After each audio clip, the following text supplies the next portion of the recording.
যখন জায়নামাজের মধ্যে চোখের পানি ছেড়ে আল্লাহকে ডাকতে বলি, আল্লাহ পিঠ আমাদের দেওয়ালে ঠেকে গেছে, আল্লাহ রাব্বুল আলামিন যেন সাহায্যের হাত বাড়িয়ে দিয়ে বলে, নাসরুম মিনাল্লাহ ওয়া ফাতহুন করিব ওয়া বাশশিরিল মুমিনিন। বান্দা যদি ঈমান নিয়ে দাঁড়াতে পারো, আমি আল্লাহ বিজয় আর নুসরত তোমাদেরকে দান করব। কথা বলেন ঠিক না ঠিক?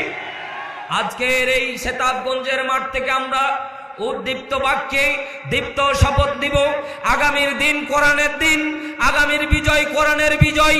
যদি এই বিজয় নিশ্চিত করার জন্য জীবনের রক্ত বিলিয়ে দেওয়া লাগে, যদি বদরের ময়দানে আবার যাওয়া লাগে আমরা যাব, যদি রাত পথে মিছিল করতে হয় জীবন দিয়ে মিছিল করব, তবু বাতিলের কাছে আমরা ক্ষমতা ছাড়তে চাই না। দিন আন্দোলনের পক্ষে জীবন দিতে রাজি আছি। কে কে দুই হাত তুলে আল্লাহকে দেখায়।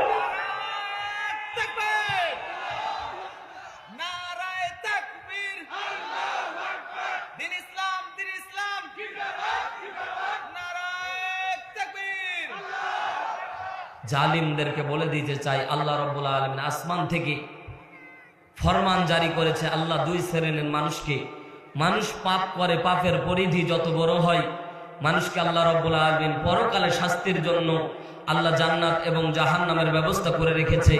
পরকালীন যে খারাপ আচরণ করবে, যে খারাপ ব্যবহার করবে, দুনিয়ার মধ্যে অন্যায় করবে, জুলুম করবে, দুনিয়ার মধ্যে পাপ কাজ করবে, আল্লাহ রাব্বুল আলামিন তাদের পরকালীন জিন্দেগিতে তাদের জন্য শাস্তির ব্যবস্থা করে রেখেছে। কথা বলেন ঠিক কিনা?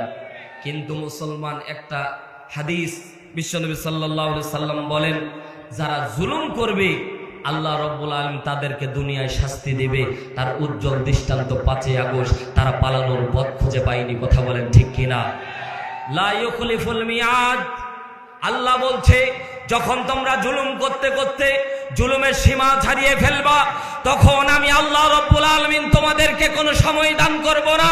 তার উজ্জ্বল দৃষ্টান্ত 5 আগস্টের দিন 15:45 সময় চেয়েছিল, তাও বাংলার জনগণের ভয়ে আমাদের দেশের সেনাবাহিনীর প্রধান যিনি বলতেছেন, আপনি যদি দেশ ত্যাগ না করেন আপনাকে আমরা আর প্রোটেকশন দিতে পারবো না। আল্লাহ বলে, আমি সময় দিয়েছিলাম, অনেক জুলুম করেছ, জুলুমের শিকার যখন স্বীকৃতি পেয়ে জনগণ যখন একত্রিত হয়ে যখন জনগণ রাজপথে নেমেছে, পালানোর জায়গা খুঁজে পায়নি। কথা বলেন ঠিক না ঠিক? আল্লাহ রাব্বুল আলামিন বলেন, ইন্নাল্লাহা লা ইয়াযলিমু মিসকালা যাররা। আমি আল্লাহ রাব্বুল আলামিন আমার উপরে, নিজের উপরে জুলুমকে হারাম করে ফেলেছি। ও মুসলমান, বুঝে থাকলে জবাব দেন, এই কথা কার? জোরে বলেন। আল্লাহ নিজে বলছে, ইন্নাল্লাহা, নিশ্চয়ই আমি আল্লাহ, লা ইয়াযলিমু